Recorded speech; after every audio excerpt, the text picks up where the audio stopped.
નમસ્કાર ખેડૂત મિત્રો, બાગવલ એગ્રો એન્ડ બાયોટેક્સમાંથી તમારું સ્વાગત કરું છું। આજે આપણે આવ્યા છીએ પાદરી ગોહિલ ગામે। અહીંયા આ પ્લોટ તમે જે જોઈ રહ્યા છો રીંગણીનો પ્લોટ છે અને આમાં વરસાદ પછી ઘણા બધા ફેરફારો તબદીલી જોવા મળી છે। આજે ખેડૂત પાસે આવીને એમના રિવ્યૂ લેવા ઉપસ્થિત થયા છીએ। ઝાલા સાહેબ આપણી સાથે છે, અન્નદાતા સુખીભાવોમાંથી તળાજાથી।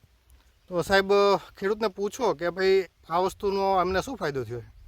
જી નમસ્કાર ખેડૂત મિત્ર, આજે હું પાદરી ગોહિલના ગામના ફાર્મ ઉપર છું, અન્નદાતા ફાર્મ સાથે છે વિપુલભાઈ। નમસ્કાર વિપુલભાઈ। નમસ્કાર। આ વર્ષે વિપુલભાઈ ઘણો બધો વરસાદ થયો એને કારણે જ્યારે આ વરસાદ થયો ત્યારે તો તમે વાવેલી હશે રીંગણી, તો એની અંદર વરસાદ પછી શું શું મુશ્કેલીઓ આવી હતી? વરસાદ પહેલાં તો કોઈ વસ્તુ આમાં હતું જ નહીં, રીંગણી ફાલ બાલ બધો પતી ગયો હતો। ખાતર અમે ઘણા નાખ્યા, ઘણા છંટકાવ કર્યો, પણ કોઈ જાતનું રિઝલ્ટ મળતું નહોતું। પછી અમે આ દવાનો ઉપયોગ કર્યો છે, તે પછી ફાલ બાલ બધી રીતે કમ્પ્લીટ છે। અત્યારે ધમ ફાલ છે, બરાબર, ઝાઝા પૂરડા પૂરડા બધું બેસી ગયું છે અને ઘણી ઓછી પણ થઈ ગઈ છે। વિકાસ સારો છે અને લીલી સમ થઈ ગઈ છે। વરસાદ પહેલાં આવું પૂછવું હતું નહીં। બરાબર, વરસાદ પછી ટૂંકમાં વરસાદના મારથી ઘણી બધી નુકસાન ગયું હતું। અરે બહુ, પછી તમે ઘણા બધા ખાતરો અને સ્પ્રેઇંગ ને કર્યા પણ રાજા કર્યા તો વળતર નહોતું। નહીં ત્યાર પછી આ બાગવાલાની પ્રોડક્ટમાં તમે માનો કે બાગમૂલ કન્સોટિયા નાખ્યું છે, બરાબર?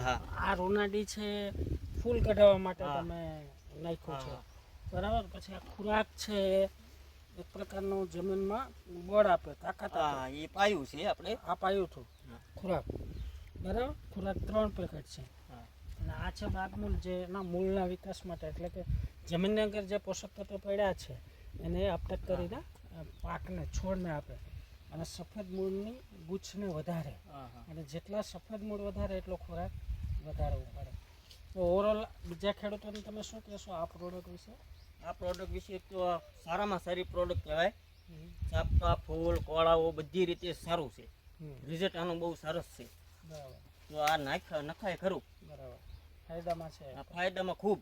પૈસા પડી જાય એવું નથી? ના, પૈસા પડી જાય એવું નથી। વરસાદ પહેલા આમાં રીંગણીમાં કોઈ બચાતું જ નહોતું, અત્યારે રીંગણી બહુ સરસ છે। આપણે કોઈ કંપની પૈસા તો આપતી નથી, નહીં તો એનું પ્રમોશન કરવાનું નહીં જે રિઝલ્ટ આવતો હોય એ કહેવાનું। હા, રિઝલ્ટ તો બહુ સારું છે, સારું આવ્યું, હા સારું, મતલબ બીજા ખેડૂતો વાપરશે તો એને ફાયદો થશે, બરાબર? હા પાક્કું। તો ખેડૂત મિત્રો, તમે જે વિપુલભાઈએ જે વાત કરી એ પ્રમાણે આ પ્રોડક્ટનો યુઝ કરશો તો પૈસા પડશે નહીં, પૈસા બચશે।